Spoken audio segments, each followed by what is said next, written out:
were all the world. And in this very room,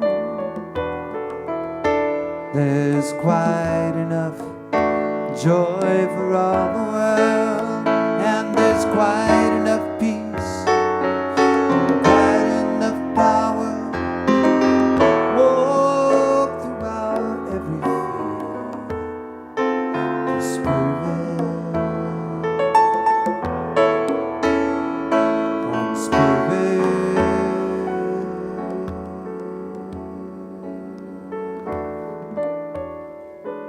is in this very room. That means you. That means me.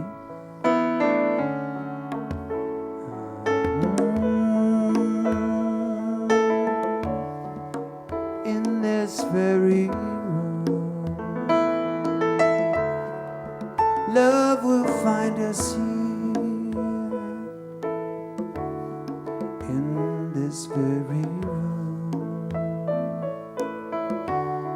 peace will find us here. Joy will find us here. Love will find us here. In this very room, joy will find us here. Love will find us here. In this very room.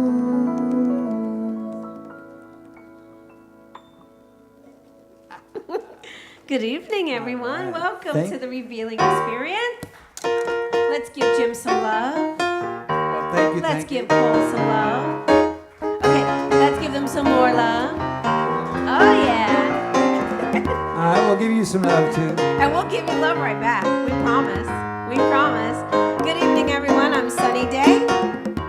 And we are going to welcome those still coming in. Welcome each other into this space, into this joyous vibration.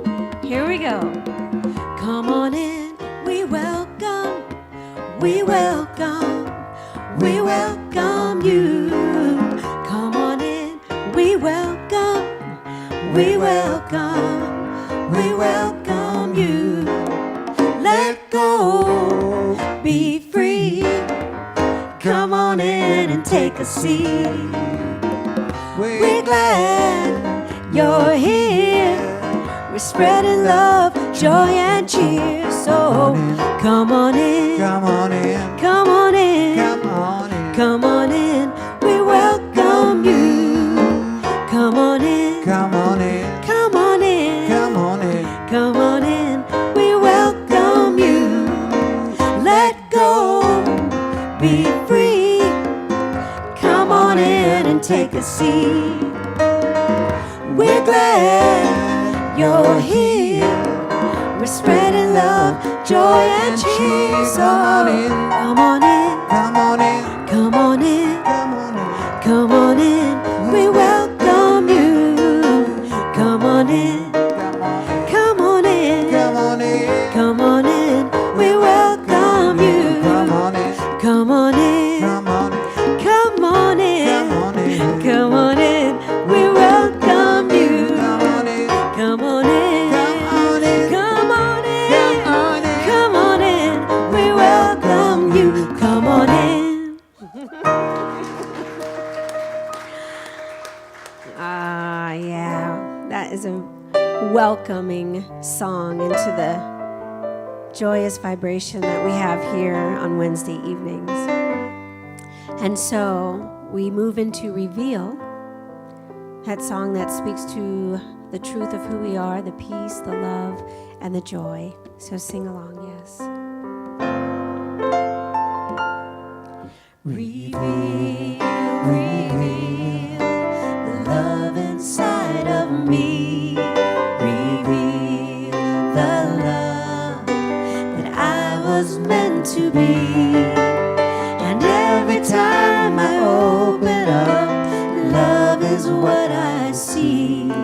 reveal the love in me, the peace, reveal the peace inside of me, reveal the peace that I was meant to be. And every time I open up, peace is what I see. Reveal the peace in me, the joy. Reveal the joy inside of me. Reveal the joy that I was meant to be. And every time I open up, joy is what I see. Reveal the joy in me. Reveal That's what I thought. the love inside of me. Let me hear you. Reveal the love that I was meant to be.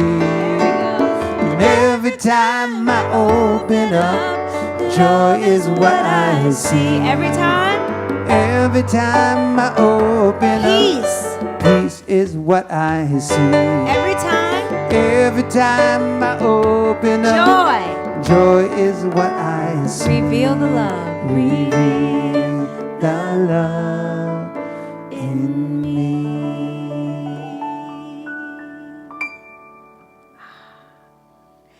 So staying in the same vibration.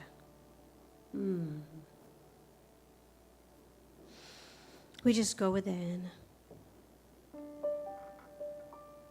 taking that collective breath.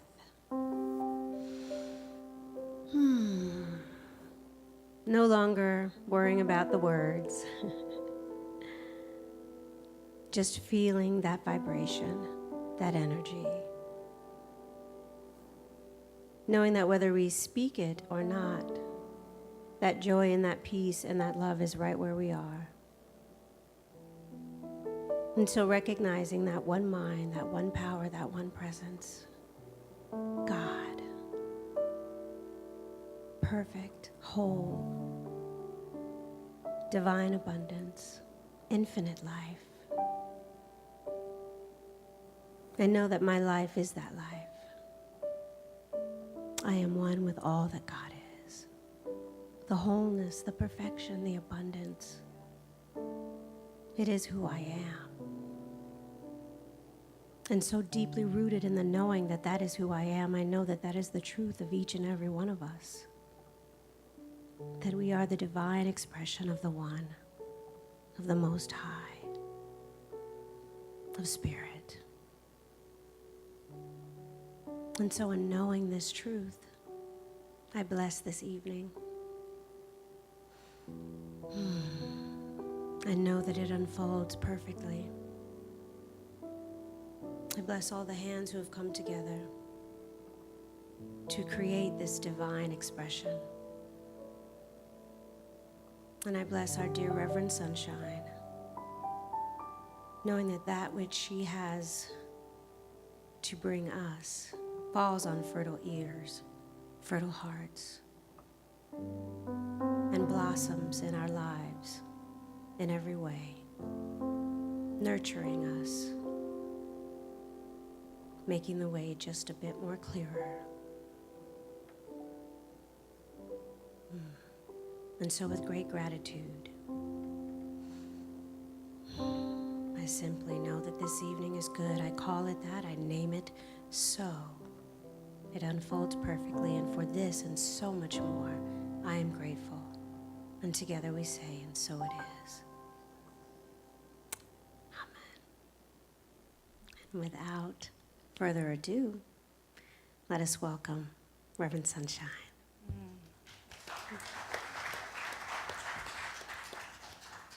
Thank you, Sunny Daye, for that beautiful prayer.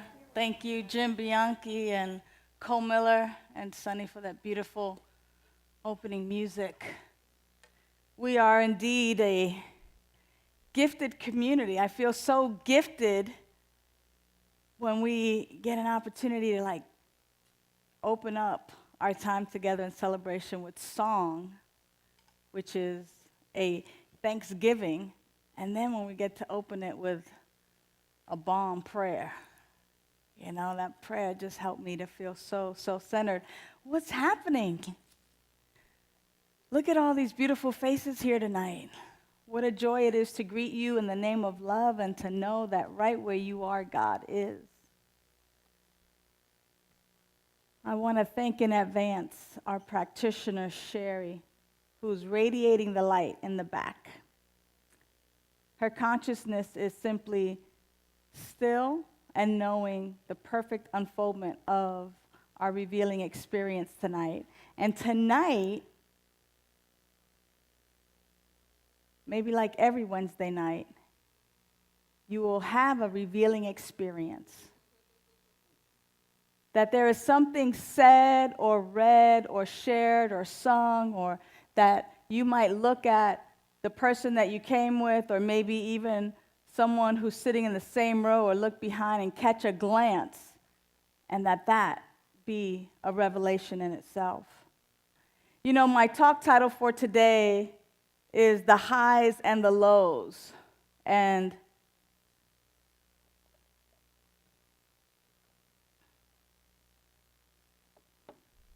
this year, we've been reading the Science of Mind book a little bit at a time. We've been taking this big book called The Science of Mind, and we're taking it a few pages at a time, a few paragraphs at a time, a few meditations at a time, because we have an index, and every day it gives us which pages to read, so it's not just from cover to cover, because that can be boring.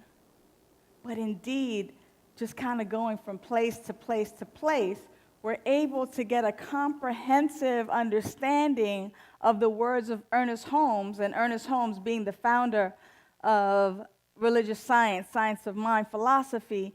He is guiding us to recognize a couple of things.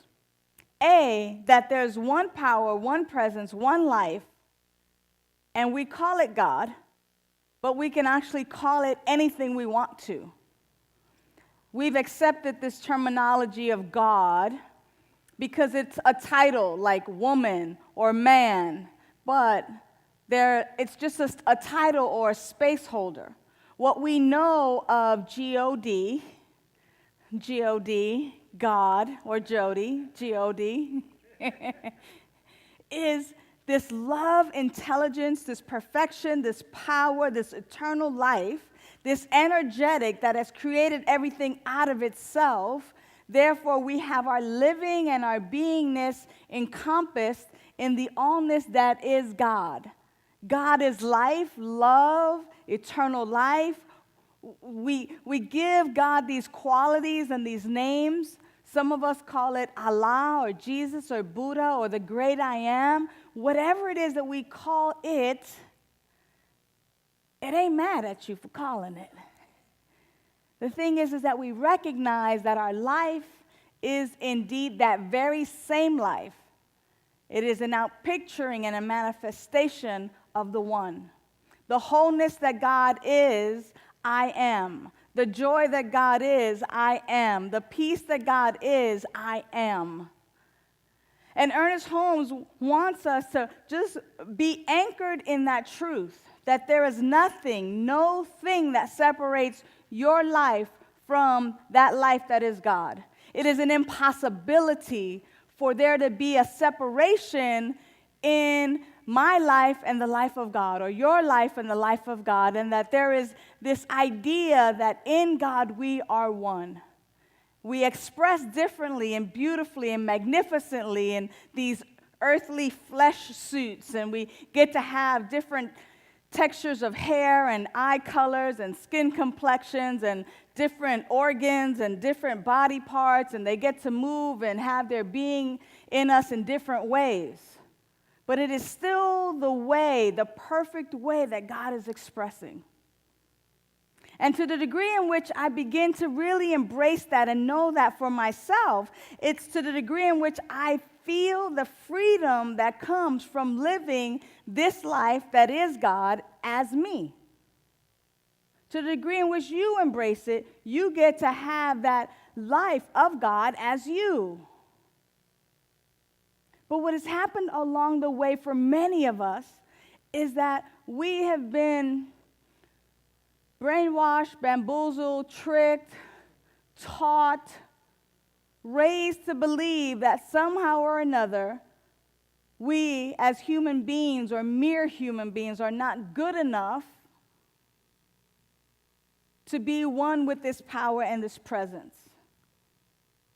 And we have begun to adopt that belief and assimilate to that and begin to live as if that's the truth. And as a matter of fact, the more and more distance that we can put between this idea of God, the God self, and the I am self, the more distance we can put between us, the better it is, because after all, I'm just this mere mortal. And we've bought into that idea and that way of thinking so much so that we victimize ourselves, or we become the victim and life happens to us. And as life begins to happen to us, we begin to feel less and less empowered to live the life of our dreams, the life that we're meant to live, the life of God as each and every one of us. But to the degree in which we begin to let go of those ideas, let go of those thoughts, as to the degree in which we're able to kind of cut ourselves loose from the chains and the shackles and the binds and the zip ties. I was at Home Depot. That bind us to these old ideas and these old thoughts, to the degree in which we're able to cut loose from that and free ourselves and really, really dive back into the truth of who we are. It is to that degree in which we begin to really express and live to our fullest. Now, as we begin to reclaim the truth of who we are, we may notice that things get a little difficult, or that things become a little bit challenged. Or as we're tiptoeing through the tulips of life, in our joy and our bliss, we may begin to still have this residual effect of race consciousness that tells us that we're separate from the life that God is, that we're separate from the perfection and the wholeness, that we're separate from the freedom and the eternal life that God is, and we may begin to buy into these ideas of illness and sickness and less than and doubt and fear. We may even begin to believe that the person sitting next to us, across from us, the person in the car on the freeway, that our employer or our employee or our neighbor down the street or even the one right next door to us, we may even begin to believe that all is good except them. Everything is the life of God except that one. How could possibly the life of God live as that one, as mean as she is, or as ornery as that one is, or as low down as that one is? And we begin to forget that God is expressing as each of us. That so as it is the truth of me, it is the truth of each and every one of us. And I know for myself that even as long as we do this work of spiritual unfoldment, of digging deep and of uncovering these hidden beliefs that act as a law unto our lives, there are still these ideas and beliefs that have been so hidden that we've done such a great job, unfortunately, at playing hide and go seek with the truth, and that we've done such a great job at playing hide and go seek with lies, that we've buried lies and misbeliefs, and we've taken these beliefs, these things that we have made assumptions about or come to conclusions about when we were youngsters, and because we gave it a meaning and because it felt a particular way, we now have brought that in within our body temple and begin to now have resentments, anger, fear, doubt, confusion. We begin to believe in separation. We begin to believe that others have powers that we don't. You know, in today's reading in our Science of Mind book, it's a little bit interesting because the talk title is The Highs and the Lows, and it has a lot to do with high blood pressure, low blood pressure, hardened arteries, skin irritations, things of that nature. And it's kind of like, what does that have to do with anything? Like, hello? And yet, we don't know. I mean, you know, lots of us are health conscious. We go to the doctor. The doctor may, in fact, tell us our cholesterol is high or low, or we have anemia, or this or that or the other thing, our blood pressure this, or arteries this, or whatever, and we need to be aware of it. And I'm wondering if we're aware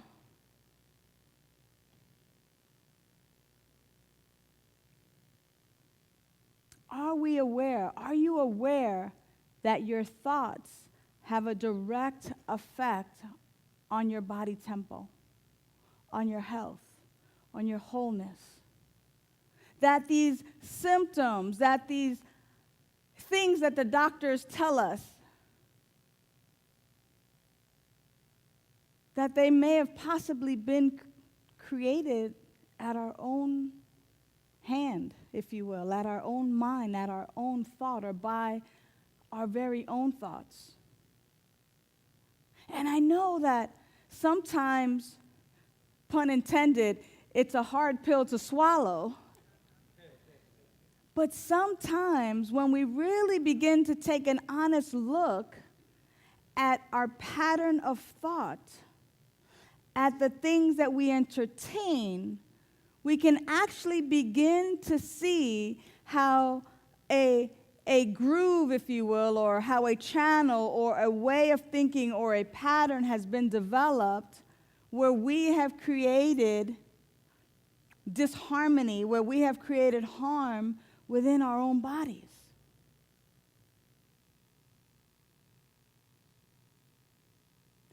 How many of us have said, oh my gosh, my neighbor, he is such a pain in the neck?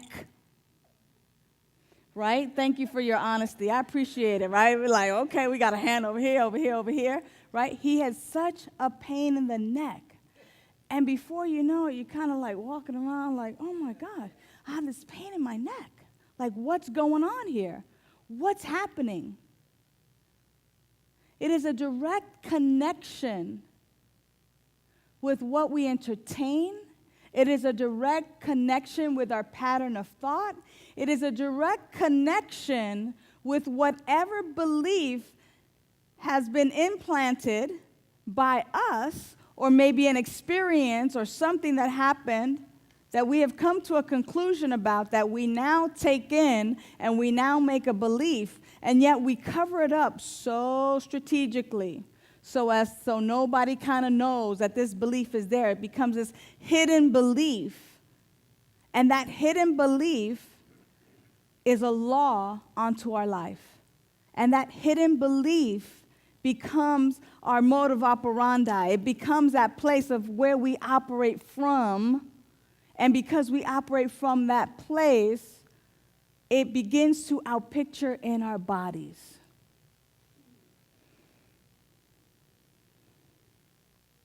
Breathe. Because I, for one, don't want to look at that kind of stuff. I don't want to be responsible for my own health.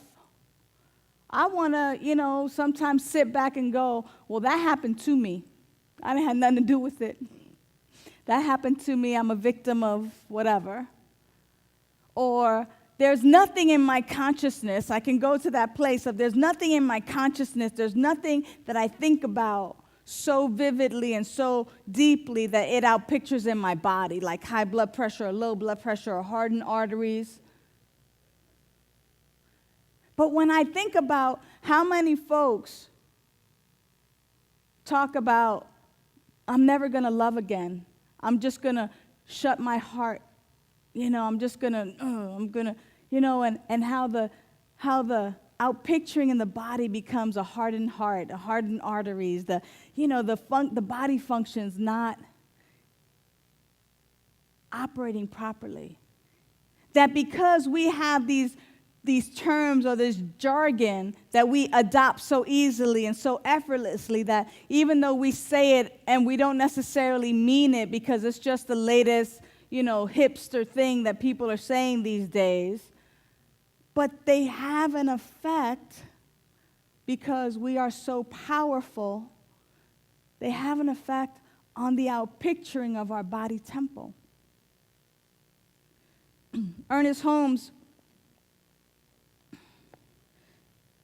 tells us, he says on page 249 today, he says,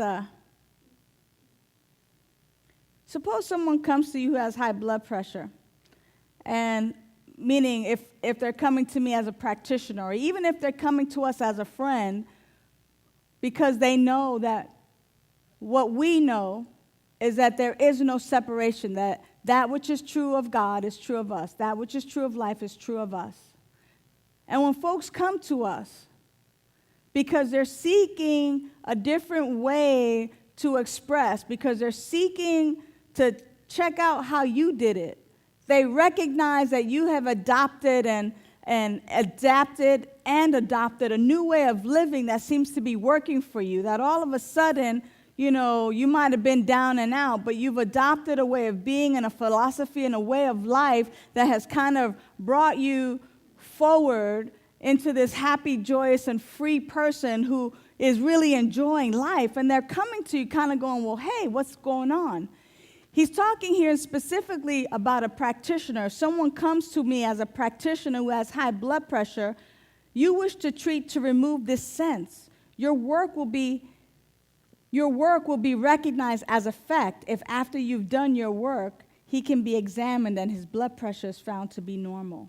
Now, we know time after time after time of people who use the power of their mind, who use the power of self-healing, who use the power of prayer to heal.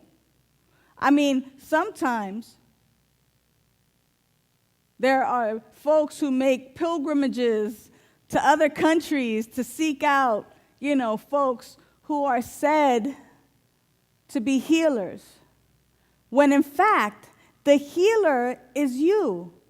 The healer is you when you take whatever it is that person has said and you recognize that this is the truth of who you are.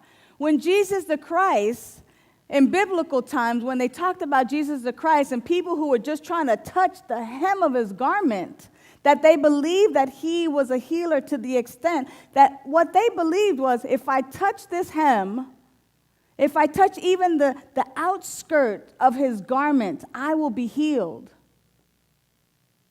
There was nothing magical about this man's clothing. What was magic and what was powerful was the belief of the individual who thought,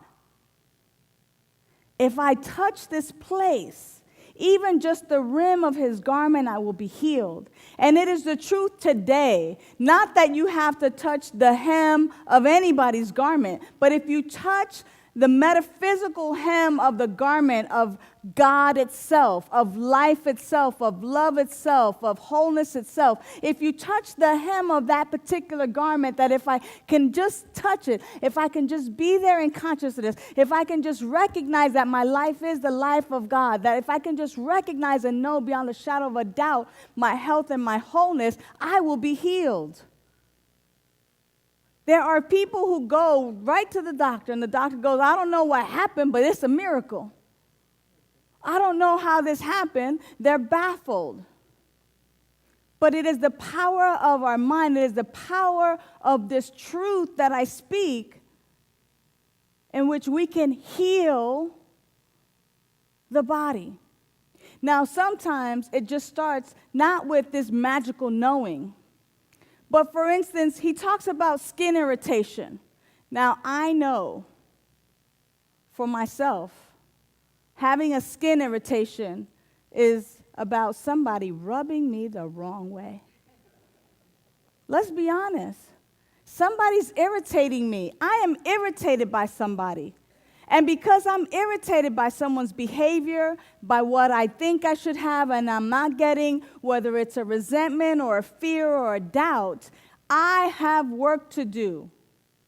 I have work to do. And the work that needs to be done is that I must step out of denial. Oh, but I'm Reverend Sunshine. After all, haven't I arrived?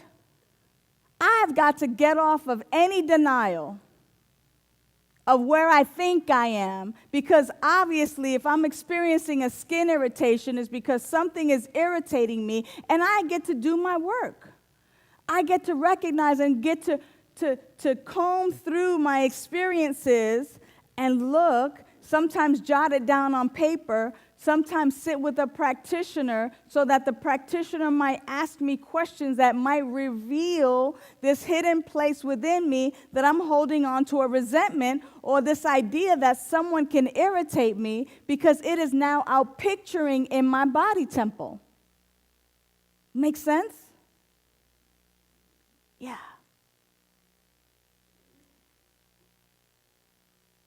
And sometimes I say, this is not sexy work. It's not sexy. You know, when we get to kind of go, oh, yeah, look it.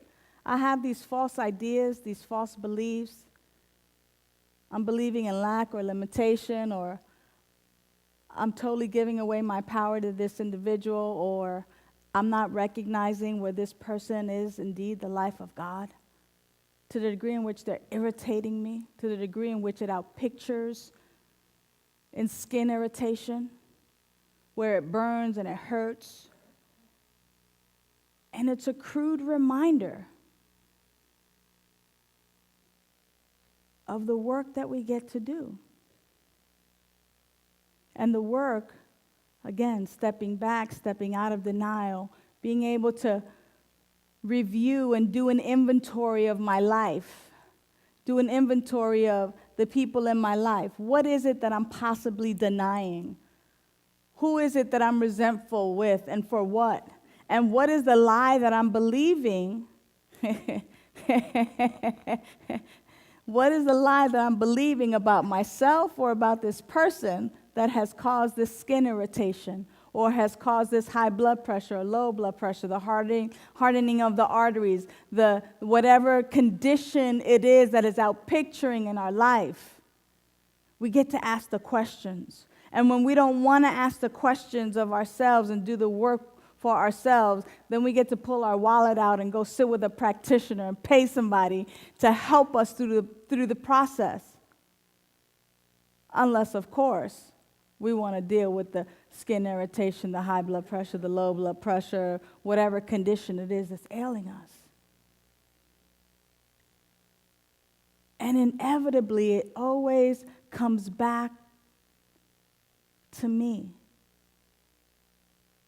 This thought or idea that I have that is a lie that I have bought into.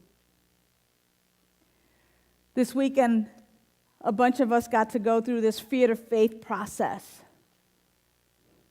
And the fear to faith process was so skillfully facilitated in such a way that, again, amongst some peers and folks, I was able to excavate, if you will, and just kind of dig up an old wound from the age of 15. And recognize how, well, I call it an old wound, but it ain't so old if it's still active in my life, huh? It's still pretty recent, because it's still active in my life, and it's still out picturing in the way I deal with people, in the way I look at folks, and in the way that I behave in life.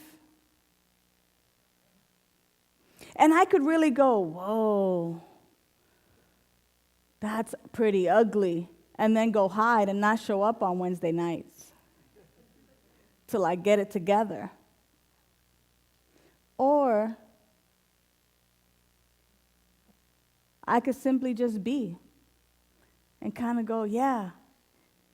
You know, part of this work, the spiritual work and the spiritual journey is about uncovering some of the residue and some of the ugly stuff that still lives in me and still informs what I do. And because it still informs what I do, here I am, an adult, being informed by a 15-year-old. Not sexy. But actually, when I was talking with a friend of mine and explaining the process and really being vulnerable and open about the self-discovery, she said, that actually is sexy. That someone could be so interested in being on the spiritual path and the spiritual journey to kind of dig up what doesn't work anymore and look at it for what it is. Name it the lie that it is. You're a lie. You no longer have any power. I release you. And in fact, I take on that which is the truth. Because had I not, if each of us continue to live in denial and continue to just think that, well, life is happening to me, then we will continue to allow these old ideas, these old thoughts, these old way of beings to inform our behaviors. We will continue to hurt one another. We will continue to be resentful to one another. Our body temple will continue to show us and display to us how we have a misperception in our thought, how we have a belief in our body system and in our body temple that is not in agreement with our highest good. And it is there, it is coming up so that it can be looked at, exposed, and called the lie that it is, so that we might embrace and remember the truth of who we are.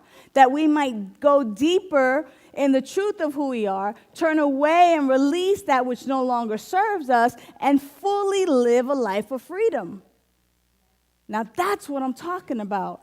I'm talking about really being honest enough and being brave enough and courageous enough to look at those things. The truth of the matter is that everybody's looking at their own stuff, so you don't have to worry about people finding out about you. Because everybody's looking at their own. They're all, self-aware and becoming, self-centered and da-da-da. They're all looking at their own stuff, so don't worry about your stuff and uncovering your stuff, because everybody's off into their own little thing in their own head trying to find out themselves. So it's not going to be a big deal. But sometimes our pride, our ego will prevent us, the edging God out, ego will prevent us from doing the work necessary to live a full life, a rich and full life. Ernest Holmes, in his book, It's Up to You, talked about it. He says, as individuals working out our freedom, we want to get away from argument, from hurts, from trying to force our opinions on others, from pretending, and from feeling that we have to suffer other people's criticism. This can be done in one and only one way: by seeing right through all this camouflage to the eternal spirit back of each one of us, the one mind in which we all live, move, and have our being. We are made of the same stuff. We are unified in love. With life, we talk in a universal language with which we can speak to the prince or the pauper.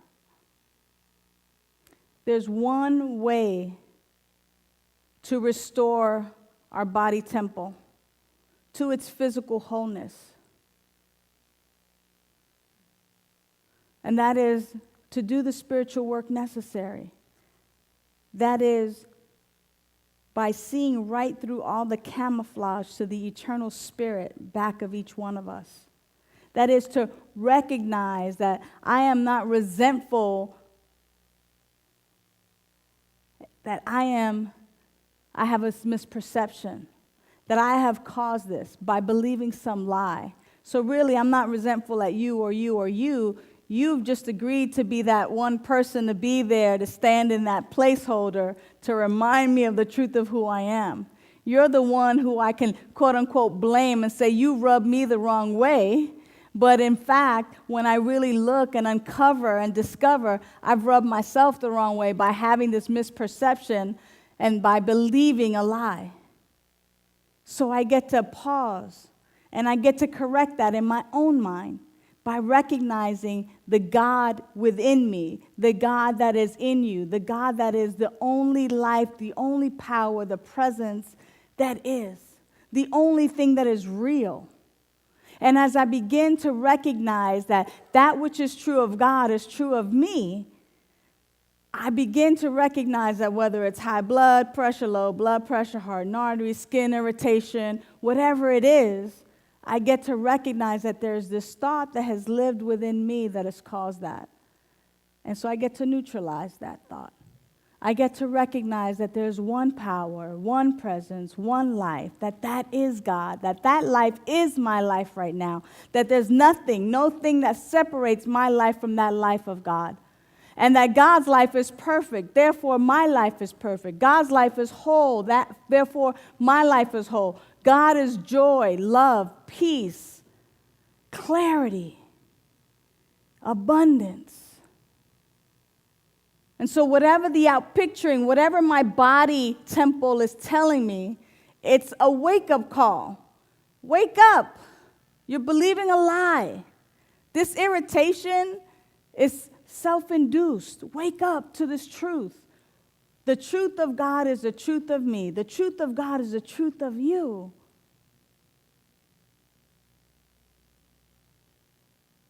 The truth of God is the truth of each and every one of us. We are the perfect and divine way that love, joy, that peace, that abundance, that this life that is God is expressing. And it is up to us, like his book is titled, It's Up to You. It's up to you to recognize that in your life. So this week, take a look at what your body is telling you. Take a look at what your body is calling you forth to recognize. Take a look to see where you can begin to recognize that maybe there's these hidden beliefs within you that kind of need to be brought to the light and exposed for the lie in which they are. And that once you see that they're the light, you can just let them go and take on the truth of who we are. Take on the truth of who you are. And a lot of that is done in our spiritual practice, like in our prayers, our meditation, whether it's surfing, whether it's doing a release prayer, whether it's being with loved ones. Whatever it is that we deem as sacred and make a sacred practice, it gets to remind us that there's nothing that can separate my life from the life of God. There is nothing that can separate me from my wholeness, from my truth, from my joy, from my abundance. So right now, we're going to do that. We're going to enter the silence for a few minutes. And I think that Ernest Holmes had a little prayer in here.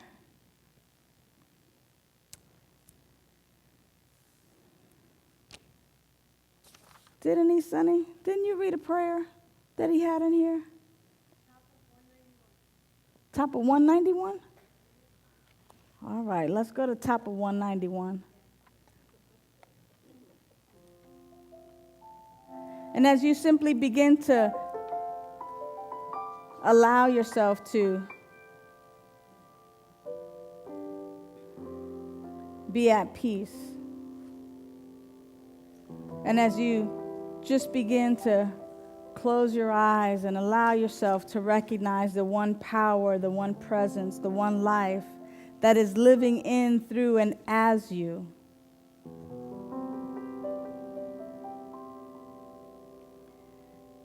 Ernest Holmes provided us a prayer today on page 249. Yeah. It's in our reading for today. And he says that our prayer for today, our treatment for today, is that there is no irritation, there is no frustration, there is no resentment in my life. Any sense of inner agitation is now wiped away. And in its place, there comes a warm sense of my oneness, in essence and experience, with all the good there is. There comes a warm sense of my oneness, in essence and experience, with all the good there is. The center of my being is understanding and intelligence. I am calm, poised, and at peace with the world. So if we just begin to really be with that for a few minutes, that I'm calm, poised, at peace with the world, and really tap into that sense of oneness, recognizing that God is all there is, and that God is living as me right now.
Oh, how grateful I am that this community is a community of action. Meaning, community that engages in spiritual practice, that recognizes the areas in which additional growth is necessary and takes the action to do it. How grateful I am for this opportunity for us to discover within ourselves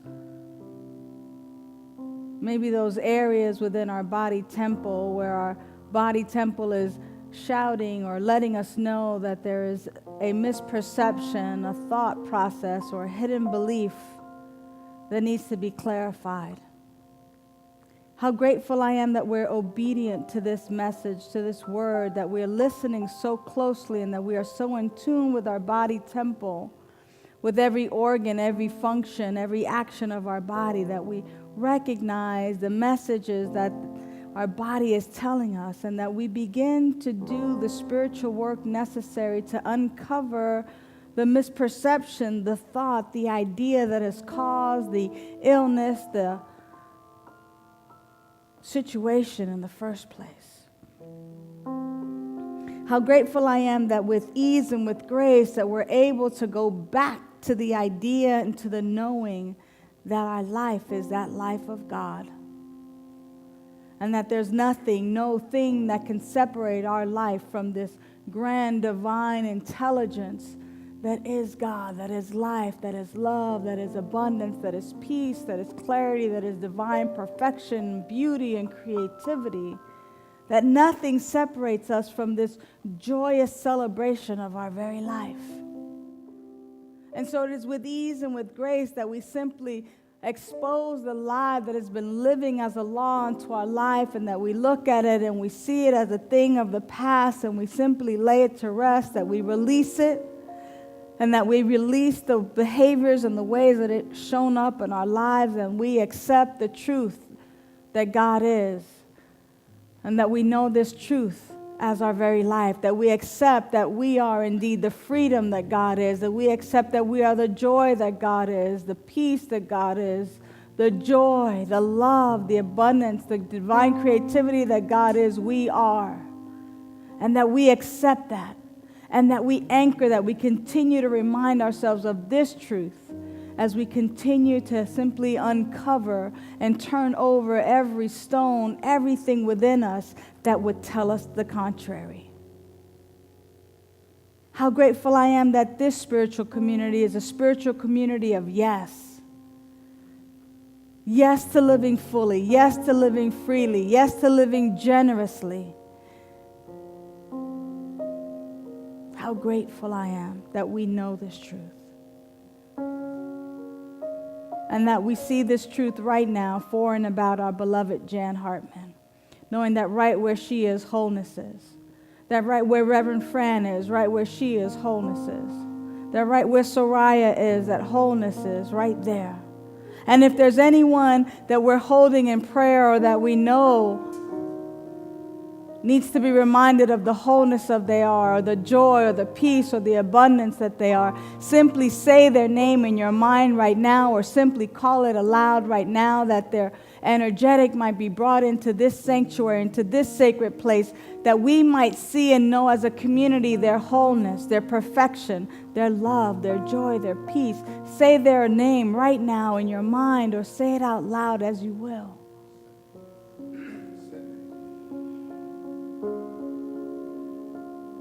And as these names have been called aloud, or if they've been said in our own mind, we're knowing that right where they are, God is. So our job is to see them as whole.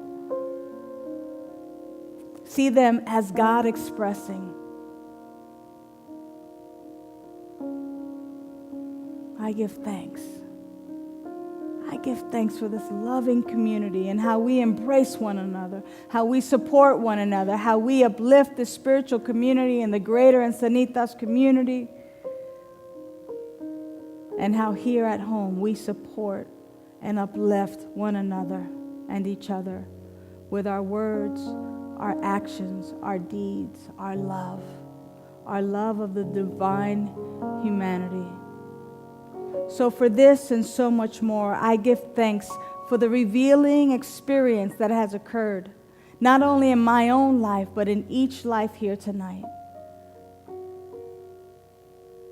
That we've recognized the one power, the one presence, the one life that is God, expressing itself beautifully and magnificently as each of us.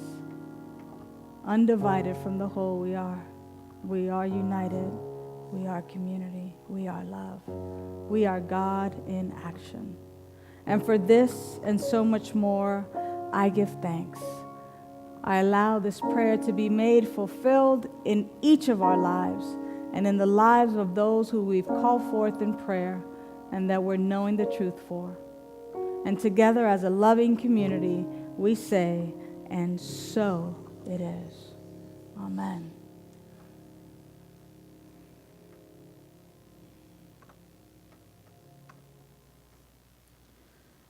I don't know about you, but I know that we can never spend too much time in prayer or in knowing the truth for ourselves and for our community, for the world. For as we know it for ourselves, then we know it for each of us. And so it is our time that we stay conscious and we stay awake, alert, and aware, and where we show our gratitude and show our support and our investment to our spiritual community. So I invite you now to take out your gifts, your tithes, your offerings, that which you've brought to share with the spiritual community as a way of your investment, as a way of you giving from a portion of what you've been gifted and what you've been blessed with. And I simply invite you now to be conscious about this activity, that as you give, you're simply giving a portion of what we receive. We can never outgive that which we receive. And so simply take your gifts, your tithes, your offerings, hold them to your heart as I invite the ushers forward at this time. Give your gifts, your tithes, your offerings, your contribution, your investment to Seaside Center for Spiritual Living. Simply give it a blessing. See it multiplying. See it being programs and services. See it doing that which it does, not only in this spiritual community, but in the greater community, because Seaside also contributes and tithes to other communities that are benefited from the work and from the gifts and the generosity of our hearts. So see it multiplying and multiplying and multiplying in such a grand and divine way. Be grateful that you have this to give, and as you give it, you will receive as well. So go forth, ushers. Thank you so much for your service, Karen and Dennis. And as you place your gifts in the basket, know that you are receiving abundantly. And you are receiving abundantly even now with the beautiful music of our music team, Cole Miller, Jim Bianchi, and Sunny Daye.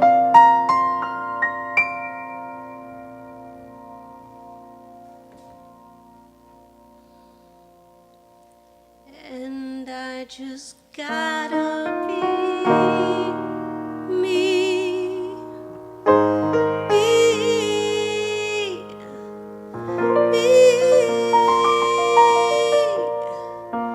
And I just gotta be free.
Someone else believes that I am. And now that I have dropped the weight, I am light as a feather. It's time to elevate.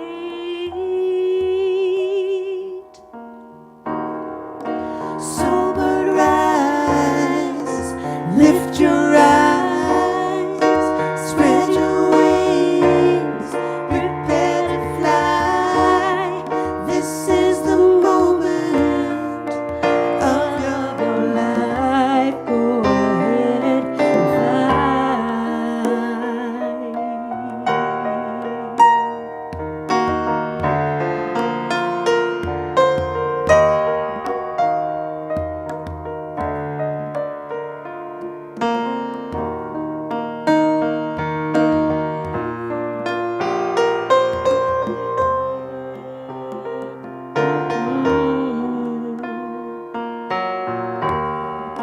I believe in open doors. I'm outside of the box. What did not demolish me simply polished me. Now the clearer I can see, I no longer will wait. No, I am living in the flow. And now that I have dropped the weight, I am light as a feather. It's time to elevate.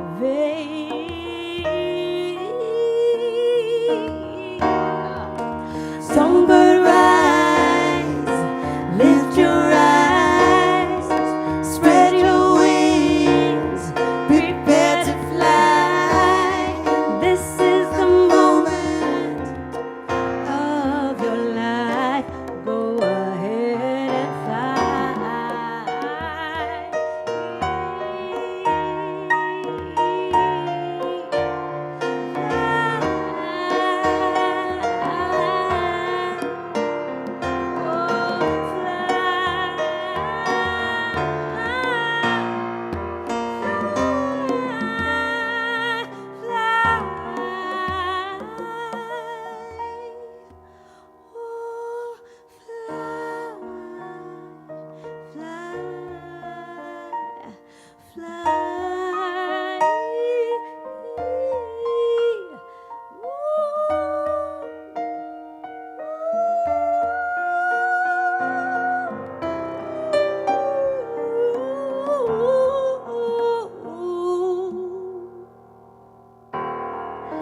Songbird rise, lift your eyes, spread your wings, prepare to fly. This is the moment of your life. Go ahead and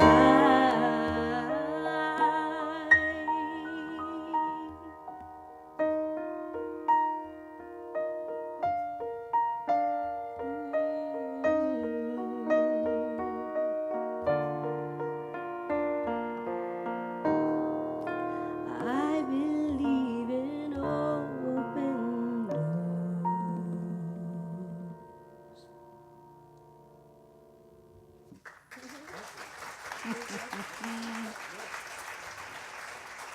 Sunny Day, Jim Bianchi, Thank you. Thank you, Cole sir. Miller. Beautiful. Right. Beautiful, beautiful. We have gone way over time tonight. Did you notice? Nobody noticed. Is there anyone that has something that they want to share with our community? Any burning desires, any ahas, any enlightenments, anything. Because I want to honor that. This is usually our time where we hear from you and you get to reveal truth. Yeah, good. We'll get one in tonight, which is beautiful because I love it. Hello, beloved. Hello, beloved. Let's see, did we turn this one on? Probably didn't. Okay, there we go. Hi.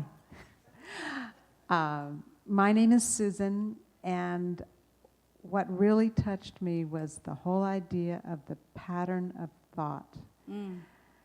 I've heard that many, many times, but tonight I got, oh yeah, it isn't just that I thought of it once, I thought of it many, many times. And if it helped me, great. If it didn't help me, not so great. The other thing that was at the end was the spiritual community, because my original spiritual community is at the Center for Spiritual Living, Bonita. And I come here to be with you because I wanted to experience an expanded sense of spiritual community. And I want to thank you for welcoming me with open arms and making me feel like this is an expansion of my spiritual community. I do invite you to do something similar. We're having a peace walk that's based in we kind of started it in our spiritual community, and we joined with Interactions for Peace. And I really welcome you, encourage you to think about it. If there's somebody in your life who wants to walk or not walk, it's okay. It's a peace walk, and I have information here to share because we think this is a really valuable, worthwhile cause. Thank you. Thank you so much, Susan. I so appreciate it. When is it? The 20th? September 6th. September the 6th. Anyone else? Any ahas? Perfect. Thank you, Susan. And of course, this is your spiritual community.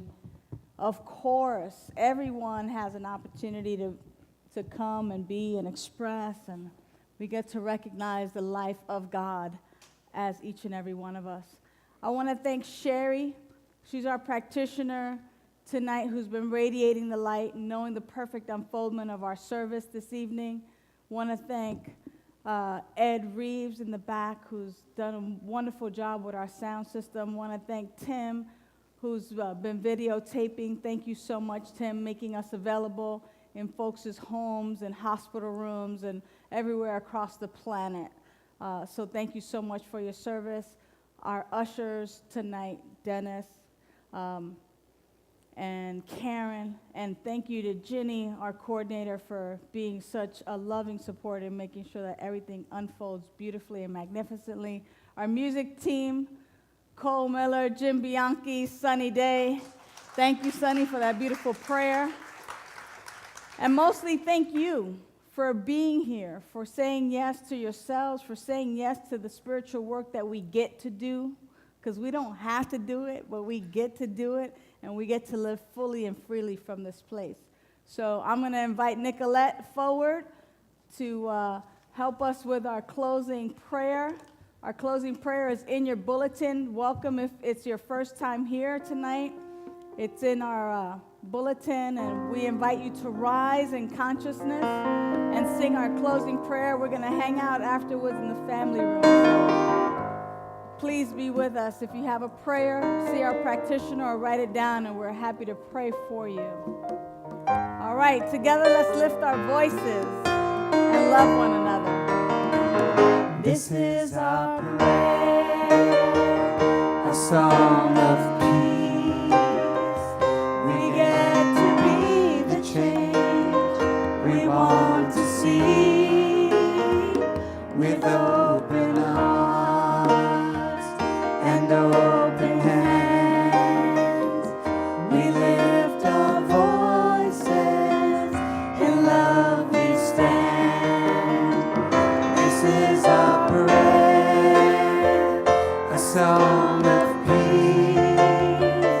We get to be the change we want to see. With open hearts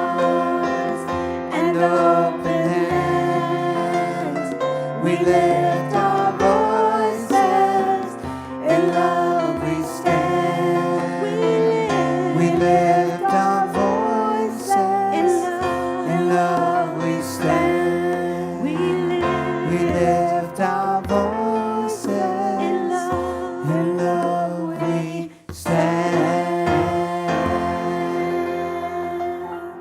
Love you. See you in the family room.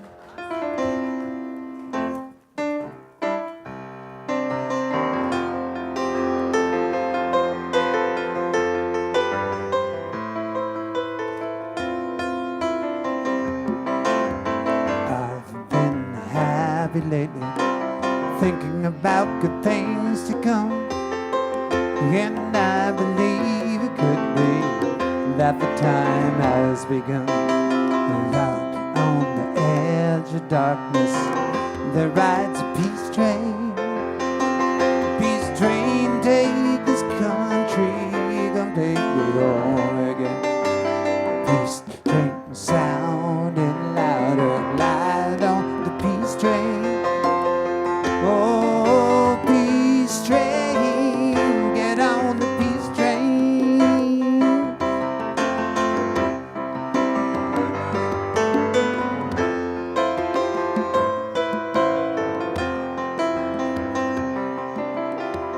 Peace train sounding louder, light on the peace train. Come on the peace train.